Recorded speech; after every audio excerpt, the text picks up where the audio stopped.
Hello, good morning students.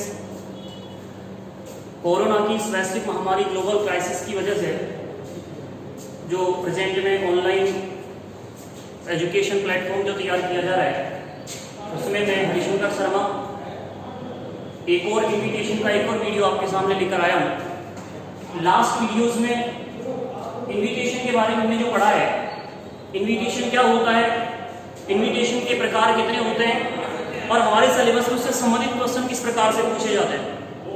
बात की थी कि इन्विटेशन का हमारे जो क्वेश्चन आता है वो रिप्लाईज का क्वेश्चन आता है कि किस प्रकार से आपको कोई किसी ने इनवाइट किया है और आप उस फंक्शन में जाओगे कि नहीं जाओगे, उसका रिप्लाई किस प्रकार से किया जाता है। ये हमारे सिलेबस में इससे संबंधित क्वेश्चन हमसे पूछे जाते हैं। तो मैंने बताया था आप लोगों को कि रिप्लाई जो किए जाते हैं इन्विटेशन के, वो दो प्रकार से किए जाते हैं। एक एक्सेप्टिंग रूप में और दूसरा डिक्लाइनिंग रूप में। एक्सेप्टिंग रूप में कि जब आप किसी फंक्शन को अटेंड करोगे उसको और उसके लिए रिप्लाई भेजो तो एक्सेप्टिंग रिप्लाई होता है। लेकिन किसी कारणवश अगर आप किसी फंक्शन में जाने में अनेबल हैं, असमर्थ हैं और उसका जब रिप्लाई कर रहे हैं तो वो जो रिप्लाई कहलाता है वो कौन सा रिप्लाई कहलाता है? डिक्लाइनिंग रिप्लाई कहलाता है। और अभी तक हमने जो पढ़ा है वो हमने पढ़ा है कि फॉर्मल एक्सेप्टिंग रिप्लाई किस प्रकार से बनाया जाता है, किस प्रकार फॉर्मल एक्सेप्टिंग रिप्लाई बनाया जाता है, ये मैंने आपको पढ़ा है। इसमें बताया कि सबसे पहले हमेशा रिप्लाई करने वाले का नाम आता है, उसके बाद कुछ शब्द है हार्टली थैंक, थैंक के बाद में जिससे रिप्लाई किया जा रहा है उस व्यक्ति का नाम, for the kind invitation, to attend के बाद फंक्शन का नाम, फंक्शन का स्थान, फंक्शन की तारीख और फंक्शन का समय। और उसके बाद चूंकि आप एक्सेप्टिंग बना रहे हैं, स्वीकार करके बना रहे हैं, तो हम रिप्लाई करने वाले व्यक्ति के अनुसार या तो ही लिखते हैं या सी लिखते हैं और या दे लिखते हैं। अगर एक वचन सिंगुलर अगर पुरुष है तो ही आएगा, सिंगुलर फीमेल स्त्री है तो सी आएगा। लेकिन अगर मिसेज या मिस्टर रूप में लिखा हुआ रिप्लाई करने वाला व्यक्ति तो फिर वहां में दे लिखेंगे। ही, सी या दे, हैज या have much pleasure to accept it. और इससे संबंधित कई क्वेश्चंस हमने सॉल्व भी किए। आशा करता हूँ समझ में आ गया होगा। एक बार लास्ट वीडियो आप देखिएगा और उसमें आप इसे देखें कि किस प्रकार से फॉर्मल एक्सेप्टिंग रिप्लाई बनाया जाता है। और आज हम पढ़ रहे हैं फॉर्मल डिक्लाइनिंग रिप्लाई। देखिए क्या फॉर्मल डिक्लाइनिंग रिप्लाई कि किस प्रकार से फॉर्मल तरीके से किसी इन्विटेशन को नकारते हुए, मना करते हुए कि आप उस फंक्शन में नहीं जा पाओगे, अटेंड नहीं कर पाओगे, उसका रिप्लाई बनाया जाता है। तो उसे कहते हैं डिक्लाइनिंग रिप्लाई। तो देखिए फॉर्मल डिक्लाइनिंग रिप्लाई किस प्रकार से बनाया जाता है। फॉर्मेट बता रहा हूं आप लोगों को सभी को, ध्यान से देखिएगा। सबसे पहले हमें बॉक्स बनाना है। अब मैंने क्या कहा था आपको कि इन्विटेशन में हमेशा दो प्रकार के लोग होते हैं, एक होता है इन्वाइटर और एक होता है इनवाइटी। इनवाइटर कौन होता है? वो इनवाइट समवन, जो किसी को इनवाइट करता है, किसी फंक्शन में किसी को इनवाइट करता है। और इनवाइटी कौन होता है? Who is invited by the inviter, जो इनवाइटर के द्वारा इनवाइट किया जाता है वो इनवाइटी होता है। और जो इनवाइट करता है वो कौन होता है? इनवाइटर होता है। और हमेशा जो रिप्लाई करता है वो कौन करता है? इनवाइटी करता है। ही रिप्लाइज, कि जवाब देता है। और किसे रिप्लाई भेजता है? हमेशा इनवाइटर को रिप्लाई भेजता है। तो ध्यान दीजिएगा स्टूडेंट्स कि जब भी हम रिप्लाई बनाएंगे और वो कौन से रूप में बनाएंगे? फॉर्मल रूप में बनाएंगे। क्योंकि मैंने बताया था फॉर्मल कौन सा होता है? कार्ड्स इन्विटेशन वाला होता है। इसे पैराग्राफ रूप में हमें बनाना होता है। तो सबसे पहले रिप्लाई करने वाले व्यक्ति का नाम आएगा। तो मैं फॉर्मेट सिखा रहा हूं आप लोगों को, रिप्लाई करने वाले का नाम, रिप्लाई करने वाले का नाम। उसके बाद वही हार्टली थैंक या थैंक्स, अगर ये सिंगुलर होगा तो ऐसे ही ऐसा आएगा। और उसके बाद में जिसे रिप्लाई किया जा रहा है, जिसे रिप्लाई किया जा रहा है उस व्यक्ति का नाम। थैंक के बाद क्या लिखना है? जिसे रिप्लाई किया जा रहा है उस व्यक्ति का नाम। For the kind invitation for the kind invitation to attend। Attend के बाद क्या आता है? फंक्शन का नाम। अटेंड के बाद फंक्शन का नाम लिखना होता है। उसके बाद आप लिखोगे ऑन डेट, कितनी तारीख का फंक्शन है, एट टाइम, कितने बजे का फंक्शन है, और एट प्लेस, वो फंक्शन कहाँ पर आयोजित होगा, वो स्थान आपको लिखना है। और मैंने कहा था यहाँ तक कॉमन होता है, चाहे आप फॉर्मल एक्सेप्टिंग बना रहे हो चाहे फॉर्मल डिक्लाइनिंग बना रहे हो, दोनों में ये वाला जो फॉर्मेट होगा कॉमन होगा। यहाँ तक आपको स्ट्रिंग बनाना होगा। अब देखिए आप हमें कौन सा रिप्लाई बनाना है? डिक्लाइनिंग रिप्लाई बनाना है। जब हम एक्सेप्टिंग रिप्लाई बना रहे थे हमने सीधा सा लिखा था ही या सी हैज या have much pleasure to accept it. लेकिन चूंकि हमें यहाँ डिक्लाइनिंग रिप्लाई बनाना है, अर्थात आप उस फंक्शन में नहीं जाओगे तो आप खेद भी प्रकट करोगे, दुख भी प्रकट करोगे। देखिएगा सेंटेंस कैसे बनाना है हमें। आपको सबसे पहले लिखना है बट ही या सी और या दे, ये किसके अनुसार आएगा? रिप्लाई करने वाले व्यक्ति के अनुसार आएगा। अगर रिप्लाई करने वाला व्यक्ति सिंगुलर मेल है तो यहाँ पे आपको ही लिखना है, सिंगुलर फीमेल है तो सी आएगा। लेकिन अगर यहाँ मेल और फीमेल दोनों रूप में दिया हुआ है, प्लूरल रूप में दिया हुआ है, तो यहाँ पे क्या आएगा? दे आएगा। ही और सी के साथ इज आएगा, दे के साथ क्या आएगा? Are enable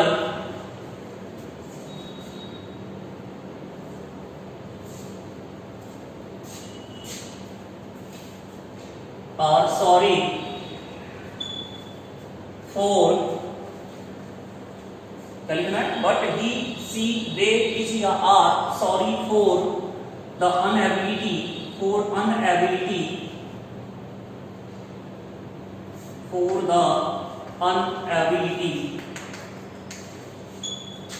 attend it। हमें लिखना है सॉरी है, हमें खेद है, दुख है कि काई के लिए दुख है, अनेबिलिटी के लिए, अपनी असमर्थता के लिए कि उस फंक्शन को अटेंड नहीं कर पाएंगे। लेकिन साथ में हमें देना होगा कि फंक्शन अटेंड क्यों नहीं कर पाएंगे, तो आपको रीजन लिखना होगा ड्यू टू या फॉर के बाद फॉर, और फॉर के बाद में अटेंड नहीं करने का कारण, फंक्शन अटेंड नहीं करने का कारण। रीजन देना होगा कि आप उस फंक्शन को क्यों अटेंड नहीं कर रहे हो, किस वजह से आप उस फंक्शन में नहीं जा पा रहे हो, ये कारण आपको यहाँ पर लिखना होगा। इसके बाद आपको फुल स्टॉप लगाना। रिपीट कर रहा हूं एक बार, फिर ध्यान दीजिएगा। सबसे पहले रिप्लाई करने वाले का नाम आएगा, उसके बाद में हार्टली थैंक, थैंक के बाद क्या लिखना है? जिसे रिप्लाई किया जा रहा है उस व्यक्ति का नाम लिखना है। For the kind invitation to attend, attend के बाद क्या लिखना है? फंक्शन का नाम, फंक्शन की तारीख, फंक्शन का समय और फंक्शन का स्थान। अब आप चूंकि इस फंक्शन में जाओगे नहीं तो आप क्या लिखोगे? बट ही या सी या दे, रिप्लाई करने वाले व्यक्ति के नाम के अनुसार आएगा। ही सी के साथ क्या लिखना है आपको? इज लिखना है। दे के साथ क्या आएगा? Are sorry for the inability to attend it, due to या फॉर के साथ अनुपस्थित रहने का कारण देना है कि आप किस वजह से नहीं जा पाओगे। कोई अर्जेंट मीटिंग है, कोई अर्जेंट वर्क है, कोई किसी इलनेस की वजह से, तो जो भी रीजन होगा वो रीजन आपको देना होगा। अब देखिए हम डिक्लाइनिंग रिप्लाई बना रहे हैं। जब हमने एक्सेप्टिंग रिप्लाई बनाया था हमने ये वाली लाइन लिख करके, इससे मतलब he has much pleasure to accept it वाली लाइन लिख करके हमने इसको फिनिश किया था, क्लोज कर दिया था, बंद कर दिया था। लेकिन यहाँ ध्यान दीजिएगा, आप इस फंक्शन को अटेंड नहीं कर रहे हो तो फंक्शन में आप जब फंक्शन को अटेंड नहीं कर रहे हो तो आपको यहाँ पे अपनी बेस्ट विशेष लिखनी होगी। क्योंकि जब आपने एक्सेप्टिंग किया था तो आप उस फंक्शन में जाओगे तो वहां पर उसको सामने वाले व्यक्ति को जिसने आपको इनवाइट किया है, आपने अपनी बेस्ट विशेष वहीं प्रकट कर दोगे। जैसे किसी के बर्थडे में जा रहे हो, हैप्पी बर्थडे आप विश करते हो, किसी को बधाई देके कांग्रेचुलेशंस विश करते हो, तो जैसे भी आप जो विशेष व्यक्त करते हो, आप वहां जा रहे हो वहां पे विशेष व्यक्त कर दोगे। लेकिन चूंकि यहाँ तो आपने डिक्लाइनिंग बनाना है, आप इस फंक्शन में अटेंड नहीं करोगे तो आपको अपनी शुभकामनाएं, अपनी बेस्ट विशेस लिख करके देनी होगी। अब वो कैसे लिखनी है तो उसे आप देखिएगा। आपको लिखना है रिप्लाई करने वाले व्यक्ति के नाम के अनुसार ही या सी और या दे विश। अब देखिए समझना, ही या सी या दे, इस इसके नाम के अनुसार आ जाएगा। अगर सिंगुलर मेल है तो ही आएगा, सिंगुलर फीमेल है तो सी आएगा, और अगर ये प्लूरल होगा तो दे आएगा। अब थोड़ा ध्यान दीजिएगा, ही और सी के साथ ऐसे ही एस जुड़ेगा, दे के साथ ऐसे ही एस नहीं आएगा। मैंने विस लिखा है, बेस वर्ड लिखी है, आप ध्यान रखिएगा। ही या सी या दे, विस, और विस के बाद में जो जैसा फंक्शन है उस फंक्शन के अनुसार आपको अपनी विस व्यक्त करनी है। किसी का हैप्पी बर्थडे है तो आप सीधा लिख दीजिएगा विस हैप्पी बर्थडे टू, नाम लिख दीजिए जिस व्यक्ति का है, ठीक है। कांग्रेचुलेशंस कहनी है तो विस कांग्रेचुलेशंस, हैप्पी मैरिज एनिवर्सरी कहनी है तो यहाँ पे आ जाएगा हैप्पी मैरिज एनिवर्सरी। इस तरह से शुभकामनाएं देनी है, ये कॉमन है, सॉरी फंक्शन के अनुसार आपको ये लिखना होगा। लेकिन एक कॉमन विशेष भी आप हर किसी क्वेश्चन में लिख सकते हो, जो किसी भी फंक्शन में लिखी जा सकती है। ही या she they wish a great success, a great success of the function. समझना, ध्यान दीजिएगा, ये ऐसी लाइन लिखी हमने जो आप कोई सा भी फंक्शन बनाए, चाहे आप बर्थडे पार्टी का बना रहे हो, चाहे आप एनुअल फंक्शन का मना रहे हो, चाहे आप किसी ने पास होने पर आपको टी पार्टी में बुलाया है, डिनर पर बुलाया है, तो ये एक ऐसी बेस्ट मैसेज है जो आप हर किसी फंक्शन में लिख सकते हो।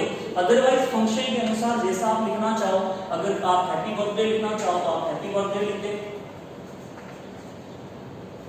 कांग्रेचुलेशंस लिखना चाहे तो कांग्रेचुलेशंस लिख दें, हैप्पी मैरिज एनिवर्सरी लिखना चाहे तो बस यहां से बनाना होगा आपको सेंटेंस। ही सी दे, इस तो इनकॉन आएगा ही, और इसकी जगह आपको सेंटेंस बना के लिखना होगा हैप्पी बर्थडे टू, जिसका जन्मदिन है उसके लिए कहोगे कांग्रेचुलेशंस हैप्पी मैरिज एनिवर्सरी, ठीक है। बाकी ये कॉमन होगा, किसी भी क्वेश्चन में आप इसको पुट कर सकते हैं, रख सकते हैं। ये आपका डिक्लाइनिंग रिप्लाई होगा, इसको बनाने के बाद आप इसे क्या कर रहे हैं, बंद कर रहे हैं। ये एक फॉर्मेट होता है। अब चाहे आपका कोई सा भी क्वेश्चन आ जाए, आपको केवल फाइंड करना है रिप्लाई करने वाला व्यक्ति कौन है, रिप्लाई किसे किया जा रहा है, फंक्शन का नाम क्या है, फंक्शन की तारीख क्या है, फंक्शन का टाइम क्या है, और फंक्शन का प्लेस क्या है। दूसरी चीज आपको फाउंड करना है कि आपको फॉर्मल बनाना है या इनफॉर्मल बनाना है। तो फॉर्मल पढ़ रहे हैं, कहा ना इन्विटेशन दो प्रकार के होते हैं, एक फॉर्मल होता है, दूसरा इनफॉर्मल होता है। तो हमें देखना होगा फॉर्मल बनाना है इनफॉर्मल बनाना है, क्वेश्चन से देखना है। दूसरी चीज हमें फाइंड करनी है कि हमें रिप्लाई एक्सेप्टिंग बनाना है या डिक्लाइनिंग बनाना है। अगर एक्सेप्टिंग बनाना है तो मैंने आपको लास्ट वीडियो में बताया है, आप उसे देखिएगा।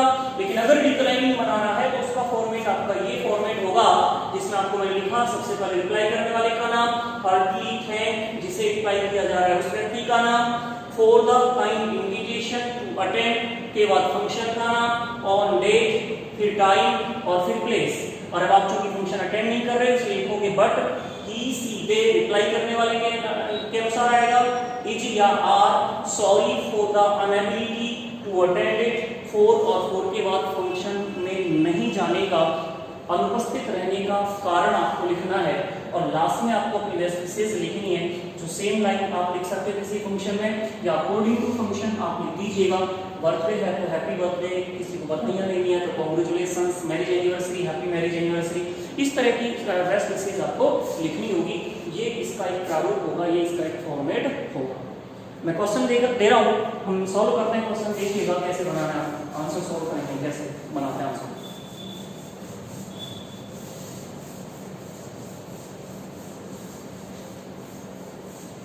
और स्टूडेंट्स आप नोट्स भी बनाएं साथ के साथ, है ना। कोई दिक्कत आती है तो आप उसे लाइन करें, अंडरलाइन करें, कमेंट में डाल दें। जब हम देखेंगे उसमें देख लेंगे, फिर नेक्स्ट क्लास में बता देंगे, आपको समझा देंगे। देखिएगा क्वेश्चन क्या है, Mrs Gita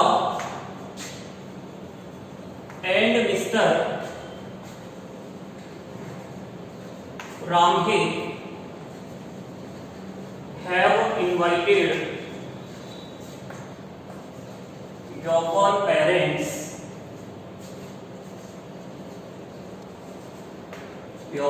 parents on the occasion of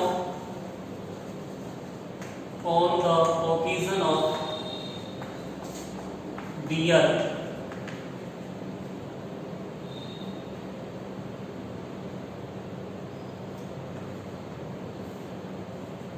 25th marriage anniversary. Marriage anniversary.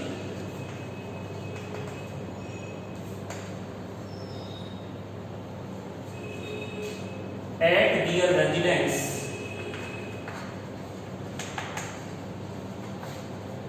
on 5th June 2020 at 6 p.m. and onwards.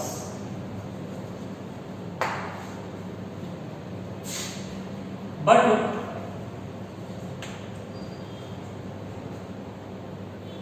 your parents are unable to attend it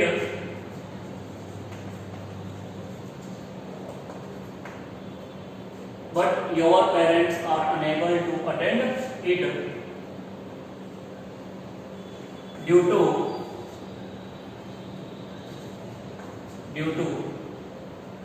the global crisis corona. Help them to draft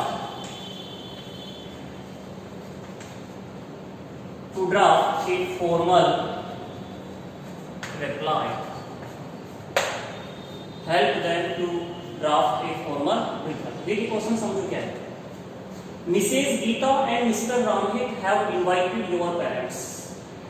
देखिए students, question क्या है, Mrs Gita और mister Ramhit ने आपके parents को invite किया है। दो चीज ध्यान दीजिएगा, इनवाइटर कौन है? इनवाइटर कौन है? Mrs Geeta and Mr Ramhit. Invitee कौन है? आपके पेरेंट्स, आपके माता पिता।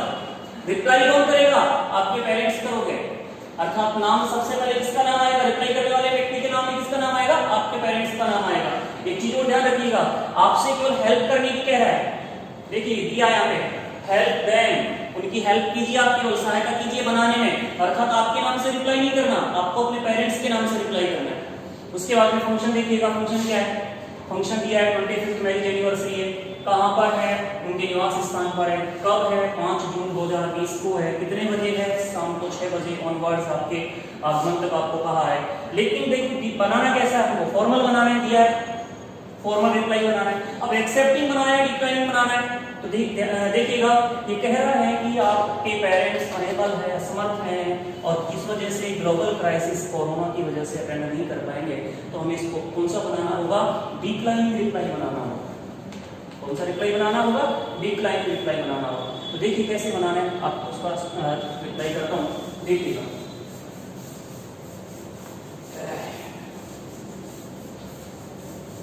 सबसे पहले कोई बॉक्स बना ले, देखिए जल्दी।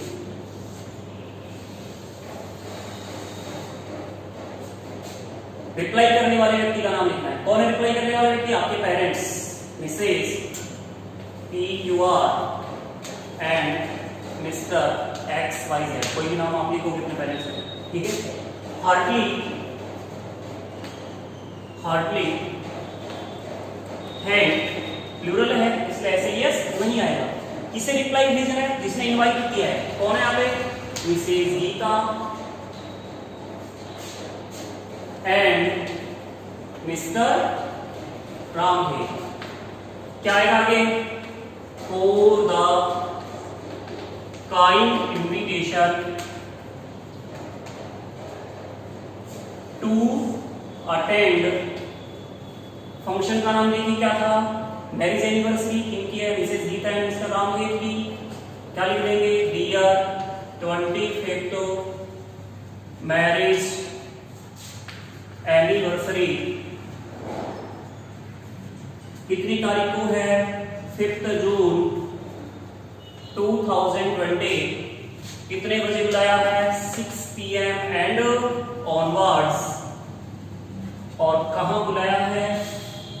Eight their residence. कोई दिक्कत है यहां तक? एट दियर रेजिडेंस, ठीक है। अब हमें इसको डिक्लाइनिंग रिप्लाई बनाना है। आप जाओगे नहीं, फंक्शन अटेंड नहीं करोगे तो क्या लिखोगे? बट रिप्लाई करने वाले व्यक्ति सिंगुलर है प्लूरल है? प्लूरल है, क्या आएगा? They are sorry for the inability to attend it. Reason देखो क्वेश्चन में दे रखा है, due to the global crisis corona. ठीक है, रीजन हो गया। अब क्या कहना है, जब जाओगे नहीं तो आपको शुभकामनाएं लिखनी है। शुभकामनाएं लिखनी है तो रिप्लाई करने वाला कौन है? आपके पेरेंट्स। क्या लिखोगे? They wish. अब एक तो कॉमन कहा था कि आप सीधा ही चाहे क्या लिखते हैं? क्या लिखते हैं आप सीधे ही? A great success of the function. Otherwise देखिए फंक्शन क्या है यहाँ पे? मैरिज एनिवर्सरी है, तो आप यहाँ पे क्या लिख सकते हैं? They wish happy marriage anniversary, happy marriage anniversary to them. और यह आपको बताया था, इसलिए क्या लिख दीजिएगा? They wish a great success of the function, किसी भी तरह से आप लिख दीजिएगा और उसके बाद आप इसको बंद कर दें। इस तरह से आपको इस क्वेश्चन का सॉल्व करना होगा। आशा करता हूँ समझ में आ गया होगा। आप एक बार ढंग से अच्छी तरह से देखिएगा, कोई दिक्कत आती है आप कमेंट में बताएं।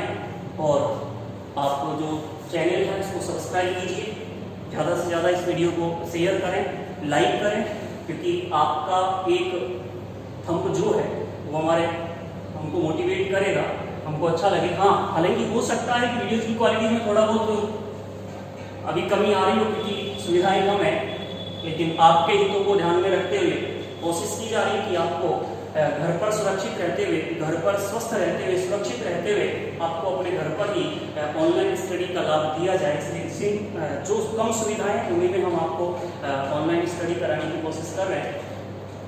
चाहे तो आप बताया मैंने आपको, मेरा खुद का पर्सनल चैनल भी है हरिशंकर शर्मा के नाम से, इंग्लिश वाला जो चैनल है, आप उसे भी सब्सक्राइब कीजिए, शेयर कीजिए, और स्कूल का जो चैनल है उसे ज़्यादा से ज़्यादा सब्सक्राइब करें। Thank you. घर पर रहें, सुरक्षित रहें। Thank you.